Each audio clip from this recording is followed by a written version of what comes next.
Hoy, en Desde la Sombra, mientras el presidente Obama por un lado reclama el crédito por la muerte de Osama Bin Laden, por el otro ha venido forjando una alianza a fondo con Al-Qaeda, subvencionando con millones de dólares los esfuerzos de los terroristas para derrocar primero al gobierno de Libia y ahora el gobierno de Siria.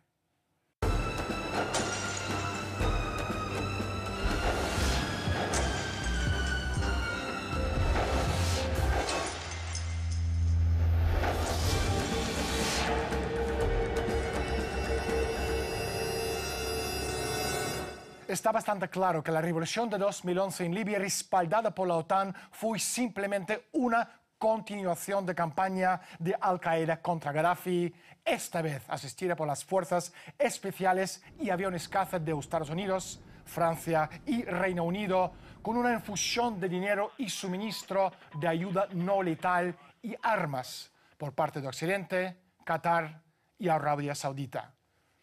Occidente, al saber perfectamente con antelación que el grupo islámico combatiente libio otorgaba su respaldo a Al-Qaeda en Libia en el año 2011, de manera consciente, patrocinó y alentó a los terroristas que tenían sangre occidental en sus manos y que desde hace tiempo formaron parte de las listas compuestas por Occidente de las organizaciones terroristas extranjeras. Lo mismo se puede decir de apoyo occidental a las tropas de la oposición civil siria. Hoy, en Desde la Sombra, hablaremos con Will Wurtz, presidente del Instituto Schiller, pero primero salimos a la calle y preguntamos a la gente su opinión sobre el conflicto de Oriente Próximo. Bengasi, Libia. Bengasi, genial. En Estocolmo. Bengasi, pues... Asia. Espérate, no me acuerdo ahora. No me acuerdo. No lo sé. El Assad. El Hezbollah y Sendero Luminoso todavía se puede incluir. Islamista. Al-Qaeda, ¿no? Claro. Al-Qaeda y los otros, los safardis, esos, ¿cómo se llaman? Los... Will, gracias por estar con nosotros. ¿Qué pasó en Bengasi?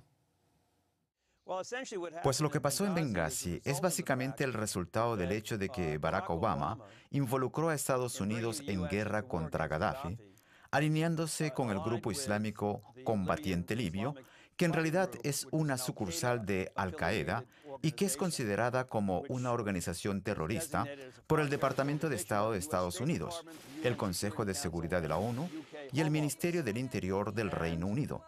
Y ahora está de nuevo acudiendo a Al-Qaeda en su intento de destruir a Siria. Y lo que ocurre es que los mismos yihadistas realizaron el ataque a la Embajada de Estados Unidos de la misión diplomática de Estados Unidos en Bengasi. El grupo islámico combatiente libio oficialmente se unió a Al-Qaeda en el año 2007, pero luchaba con Al-Qaeda a partir de su institución por Estados Unidos junto con los saudíes en las montañas de Afganistán en la década de 1980, donde ellos participaron junto con Osama Bin Laden en la batalla contra la Unión Soviética. El grupo fue creado en la década de los 90 por Abdel Hakim Belhaj, que luchó junto con Al-Qaeda y los talibán en Afganistán entre 1988 y 1992. El mismo Belhaj a quien hoy en día suministra con armas y respalda con finanzas la administración del presidente estadounidense Barack Hussein Obama. Well, tenemos a Obama, OTAN, Al-Qaeda, Belhaj. ¿Qué es lo que está pasando aquí? En agosto de 2011, Belhaj y uno de sus socios cercanos, uno de los líderes del grupo islámico combatiente libio, Ismail al-Salabi, llegó a Qatar para reunirse con los representantes de la OTAN y los patrocinadores de la así llamada revolución contra Gaddafi. Así que tenemos a una persona tildada como terrorista que se entrevistó con los funcionarios qataríes en Qatar en el periodo final del derrocamiento de Gaddafi. No obstante, lo más importante es que esta política de eliminación de la soberanía nacional se está usando como herramienta de caos en toda África del Norte, sudoeste de Asia, Oriente Medio y Asia. Es parte de la estrategia geopolítica total que tiene como blanco a Rusia y China. Y básicamente, esto crea un caos que fácilmente puede provocar una tercera guerra mundial. Y en nuestro caso, sobre el asunto sirio en particular, donde las mismas células de Al-Qaeda operan en nombre de Obama y los británicos contra Assad, eso puede conllevar a una confrontación nuclear y desembocar en guerra atómica con Rusia y China, a menos que esta operación de Al-Qaeda no sea censurada por Estados Unidos. Conspiraciones globales que funcionan y que establecieron el control de la mente entre la masa de la gente crédula. Este ambiente de control se instala con eficacia gracias a que las masas crédulas son guiadas por mitologías y que las élites controlan a estas masas mediante la creación, formación y manipulación de estos mitos. Los métodos que empleó Joseph Goebbels y que siguieron usando las redes de inteligencia británica para la creación y manipulación de las mitologías son el centro de estas técnicas modernas hasta ahora. El 11 de septiembre del año 2012, el embajador Christopher Stevens y otros 3 ciudadanos norteamericanos fueron asesinados. Ansar al-Sharia tomó la responsabilidad al día siguiente. Will, ¿qué sabemos sobre Ansar al-Sharia y sus líderes? Pues el jefe de Ansar al-Sharia es una persona que se llama Bin Kumu. Bin Kumu también es miembro del grupo islámico combatiente libio que luchó contra la Unión Soviética y Estados Unidos. Fue detenido por los pakistaníes después de que Estados Unidos invadiera Afganistán en 2001 y fue enviado a Guantánamo. Y lo que sabemos sobre él de los informes de los detenidos es que fue miembro del grupo islámico combatiente libio, miembro de Al-Qaeda. En Sudán sirvió de conductor para Osama Bin Laden. 3 de las brigadas militares que operaban en la zona de Benghazi, Ansar al-Sharia, Escudo Libio y la brigada 17 de febrero, participaron en el ataque a la misión de Estados Unidos y al anexo de la CIA en Benghazi. Estas 3 organizaciones fueron las principales aliadas combatientes de Estados Unidos en su campaña para derrocar a Gaddafi.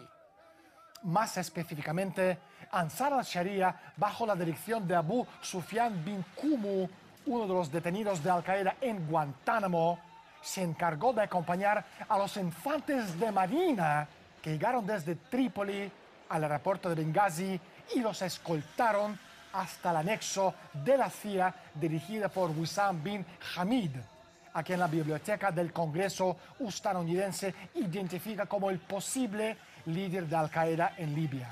Además de la Brigada 17 de febrero, que le proporcionaba la seguridad a la misión dirigida por Ismail Salabi.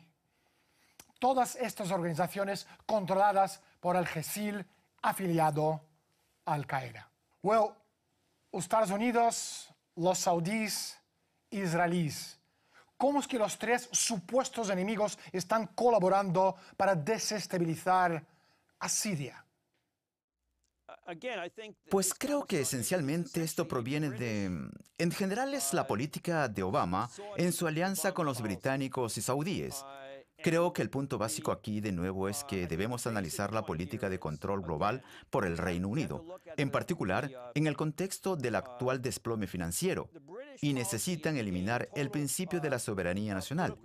Siria es especialmente importante tomando en cuenta el factor de Rusia, porque si se derrumba Siria, esto será un paso adelante en dirección del cambio del régimen o intento de golpe de Estado en Irán. Y Rusia por lo menos tiene lazos o aún más. Forma alianzas con ambos países. Así, eso remonta al plan de Bernard Lewis, Arca de la Crisis, como lo llamó a finales de 1970 Brzezinski. En el caso de Irán, Libia y Siria, estamos hablando sobre las políticas coloniales del cambio del régimen. Hace unos años, el general Wesley Clark, el jefe de las tropas de OTAN durante la operación en Kosovo, escribió un libro donde describe una discusión que había tenido con Paul Wolfowitz en el año 1991. En aquel entonces, Clark era general de una estrella y Wolfowitz era secretario de defensa en la oficina de Dick Cheney. A Clark lo invitaron a tener una charla con Wolfowitz y él le dijo que el gobierno de Estados Unidos había tenido por lo menos una ventana de 20 años de oportunidad para cambiar los regímenes en una serie de países que estaban en el lado opuesto durante la Guerra Fría. Y Wolfowitz mencionó a 7 países: Siria, Irak, Irán, Yemen, Somalia, Libia y Líbano. Y en estos países disponemos de un periodo de 20 años donde vamos a derrocar a los gobiernos en cada uno de ellos, porque en términos de más o menos 20 años creemos que aparecerá una potencia militar emergente que desafiaría a nuestra hegemonía.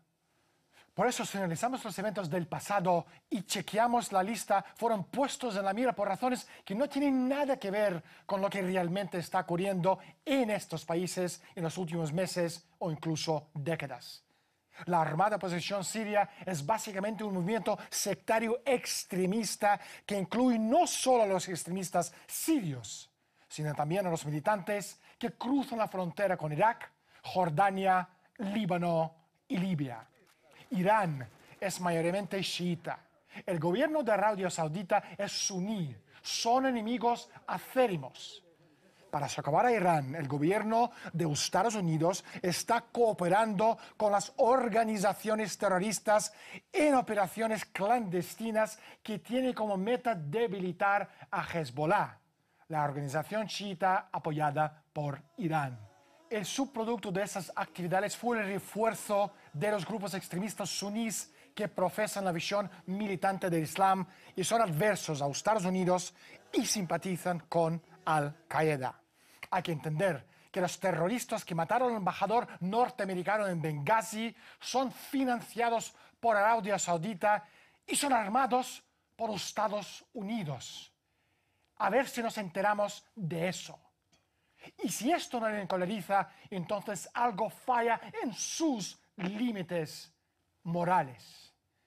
El miedo de un Irán potente que trastorna el status quo de la hegemonía anglo-norteamericana podría dar un ejemplo de verdadera autodeterminación para otros. Esto incluye la liberación del pueblo de Israel,